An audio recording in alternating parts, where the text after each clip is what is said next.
शुरू हो गया। देखिए, और 10 इंपोर्टेंट केमिस्ट्री का क्वेश्चन है। पहला क्वेश्चन क्या है, कांच को अतिशीतल द्रव क्यों कहते हैं, है ना। कांच को अतिशीतल द्रव क्यों माना जाता है, तो कांच को अतिशीतल द्रव कहते हैं क्यों, तो कांच एक क्या है, ठोस पदार्थ है। तो कांच ठोस होकर भी द्रव का गुण प्रदर्शित करता है। कांच को अतिशीतल द्रव क्यों कहते हैं, तो कांच जो है ना एक ठोस पदार्थ है, वो ठोस होकर भी द्रव का गुण क्या करता है, दिखाता है।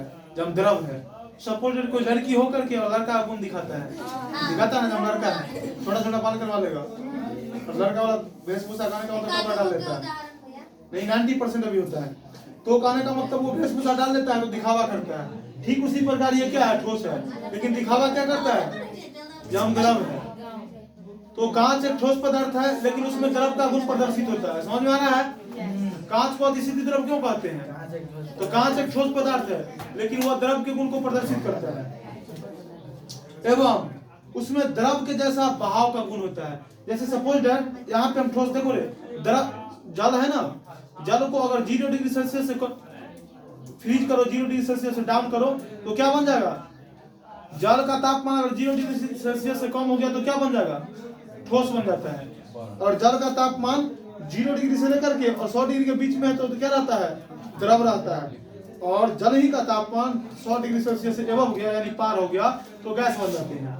ठीक उसी प्रकार ठोस में बहाव का गुण नहीं होता है। क्यों नहीं होता है, सपोज जल यहाँ पे लेते हैं, ठीक है, जल यहाँ पे ये बैठा हुआ है, पीछे से इसको गिरा देंगे तो यहाँ तक पसर के आ जाएगा। कहने का मतलब उसी प्रकार जल को ठोस बना दो, जल को यहाँ पे रखेंगे तो जल नीचे में गिरेगा ना रे।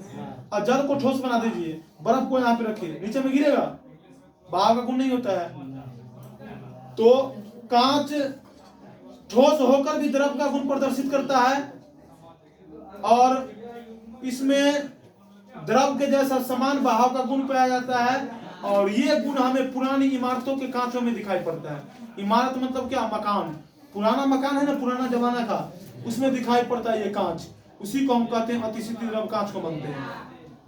कांच को अतिशीतल द्रव क्यों मानते हैं, कांच को हम अतिशीतल द्रव इसलिए मानते हैं क्योंकि यह द्रव होकर भी सॉरी द्रव में ठोस है ना। कांच को अतिशीतल द्रव क्यों कहते हैं, तो कांच को हम अतिशीतल द्रव इसलिए कहते हैं। क्वेश्चन है कांच को अतिशीतल द्रव क्यों कहते हैं, तो कांच को हम अतिशीतल द्रव इसलिए कहते हैं क्योंकि कांच ठोस होकर भी द्रव का गुण दिखाता है, यानी द्रव का गुण प्रदर्शित करता है। और इसमें द्रव के जैसा समान बहाव का गुण रहता है। और कांच यह जो गुण रहता है द्रव का, वो पुरानी इमारतों में दिखाई पड़ता है।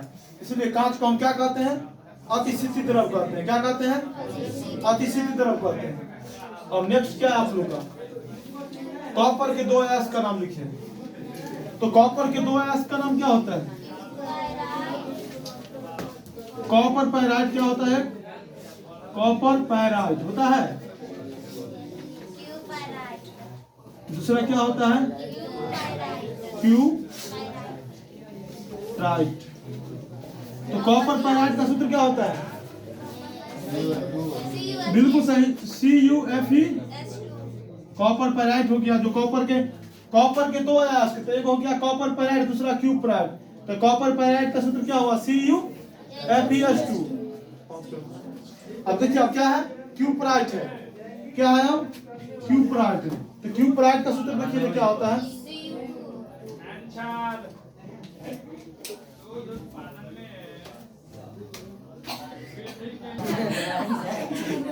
क्यूराइट का सूत्र क्या होता है, Cu2।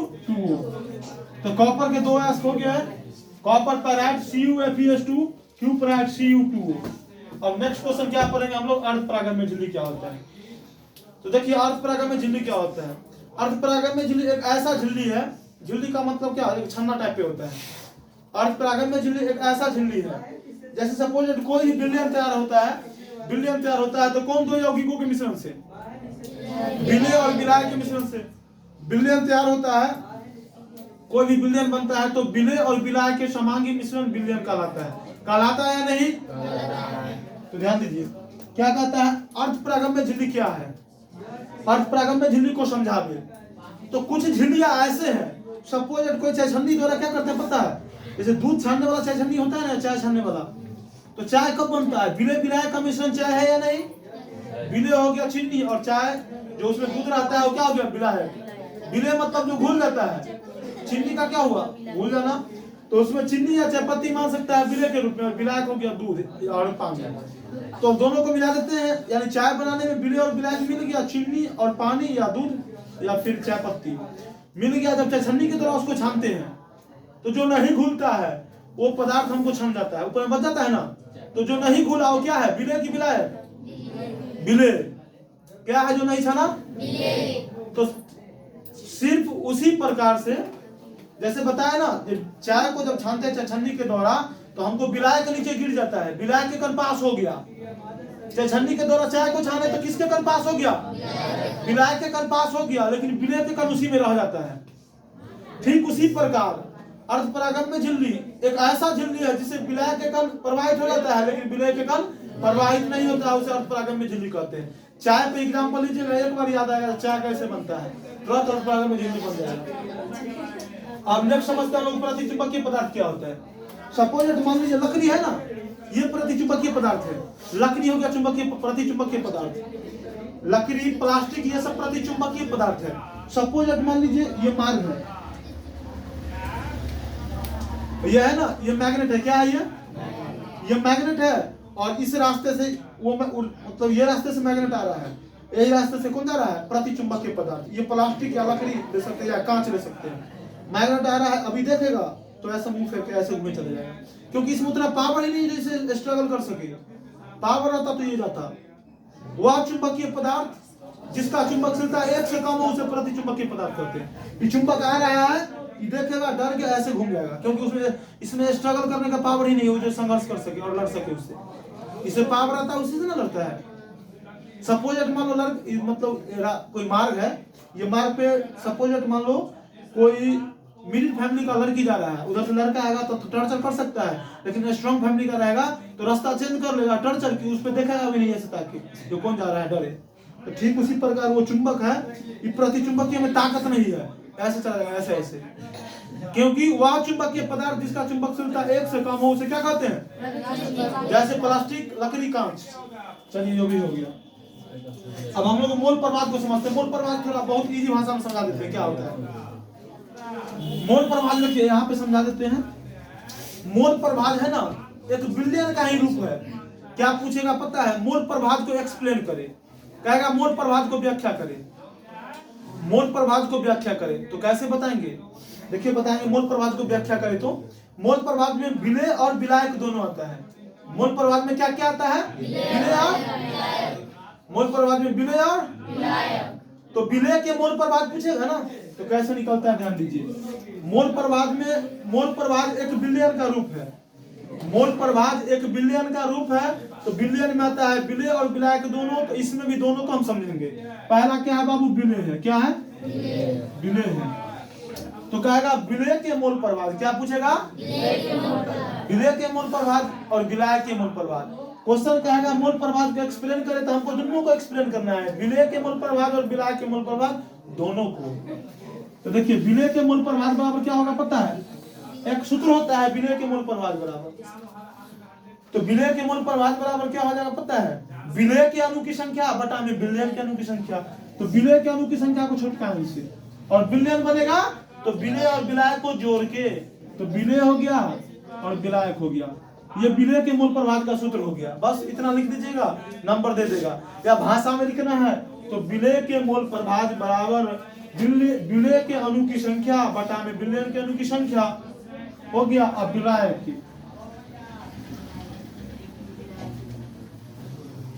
विलायक के मोल प्रवाह बराबर, तो क्या बताएंगे पता है? क्या पूछेगा? विलायक के मोल प्रवाह बराबर।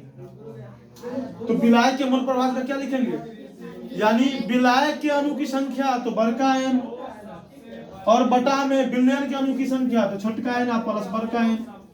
यही हो गया मोल प्रवाह का एक्सप्लेन। सूत्र पूछ देगा ऑब्जेक्टिव में, वही कुछ पूछेगा तो वहीं से मोल प्रवाह भी कंप्लीट हो गया। आपको कांच को अतिसिद्धि तरफ कंप्लीट, कॉपर के कंप्लीट, अर्धपरागम्य कंप्लीट, प्रतिचुंबकीय भी कंप्लीट, मोल प्रवाह भी कंप्लीट। अब हम लोग चलते हैं फ्रेंकल दोष एवं शॉर्ट की दोष में।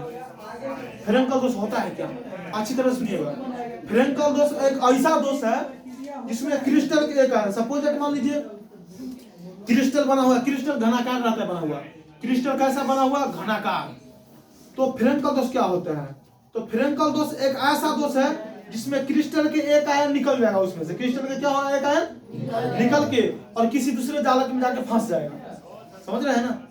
फ्रेंकल दोष एक ऐसा दोष है जिसमें क्रिस्टल के एक आयन निकल के और किसी दूसरे जालक में जाके फंस जाता है, उसे रिक्त स्थान को क्या कहते हैं?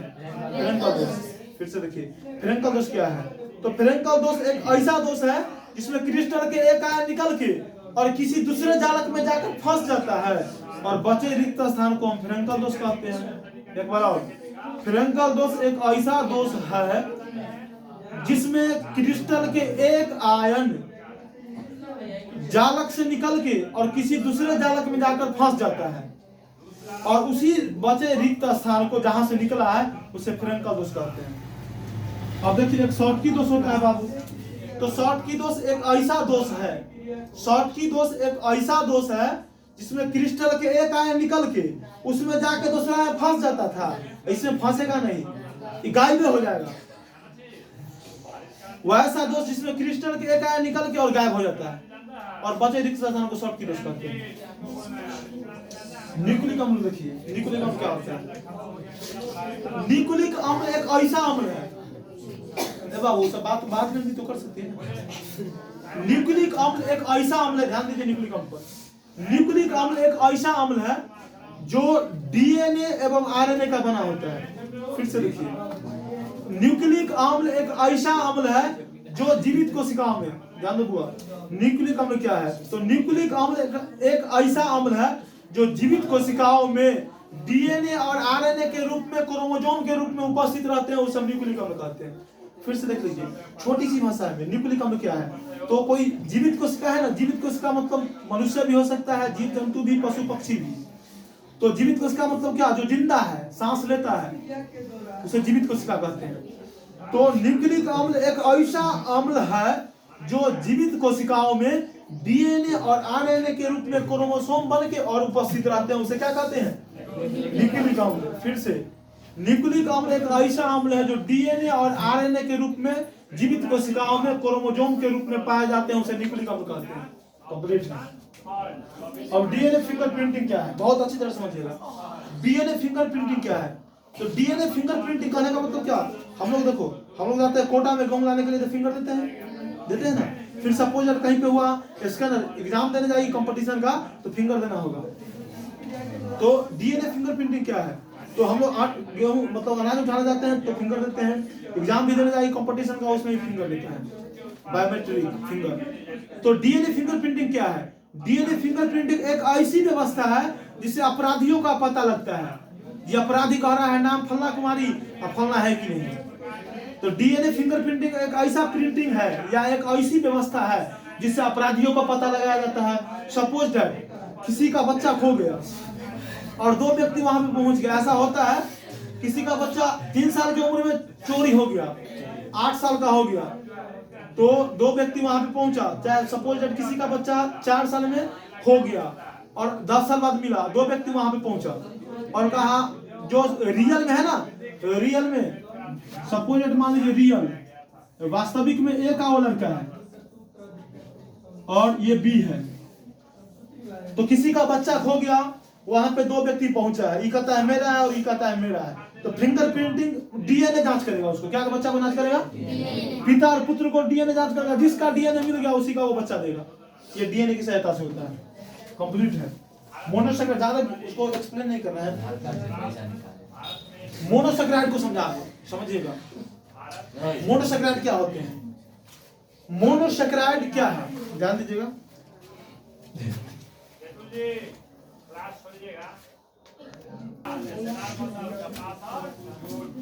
मोनोसैकेराइड को समझा दे।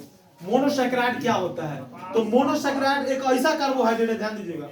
मोनोसैकेराइड क्या है? तो मोनोसैकेराइड एक ऐसा कार्बोहाइड्रेट है जो द्रव के अणु को, ठीक है ना, मोनोसैकेराइड एक ऐसा कार्बोहाइड्रेट है जो द्रव के अणु में जल को विघटित नहीं करने देता है, उसे मोनोसैकेराइड कहते हैं। फिर से मोनोसैकेराइड पे, मोनोसैकेराइड क्या है? तो मोनोसैकेराइड एक ऐसा कार्बोहाइड्रेट है जो द्रव के अणु को जल में विघटित करने नहीं देता है। मोनोसैकेराइड क्या है? तो मोनोसैकेराइड एक ऐसा कार्बोहाइड्रेट है, कार्बोहाइड्रेट का क्या हुआ? सुक्रोज, फ्रुक्टोज, ग्लूकोज हो गया। तो मोनोसैकेराइड क्या है? तो मोनोसैकेराइड एक ऐसा कार्बोहाइड्रेट है जो द्रव के अणु को जल में विघटित नहीं होने देता है, उसे मोनोसैकेराइड कहते हैं। अब टिंडल प्रभाव बहुत इजी। टिंडल प्रभाव क्या है? टिंडल प्रभाव एक ऐसी व्यवस्था है, जैसे सपोज मान लो टिंडल प्रभाव क्या है? कोई समांगी विलयन को, टिंडल प्रभाव का एक्सप्लेन करते हैं। कोई समांगी, ध्यान दीजिएगा, टिंडल प्रभाव क्या है? कोई समांगी विलयन को प्रकाश के माध्यम से देखते हैं तो वह स्वच्छ दिखाई देता है। कोई समांगी विलयन को प्रकाश के माध्यम से देखते हैं तो वह स्वच्छ दिखाई देता है, और उसे लंबवत दिशा से देखते हैं तो वह अदीप्त दिखाई देता है। उसे क्या कहते हैं? टिंडल प्रभाव कहते हैं। हो गया आप लोग इतना पढ़ लिए, बहुत अच्छी बात है, इसको कल याद करके आइएगा। चलते हैं, अब कल का क्लास कल होगा।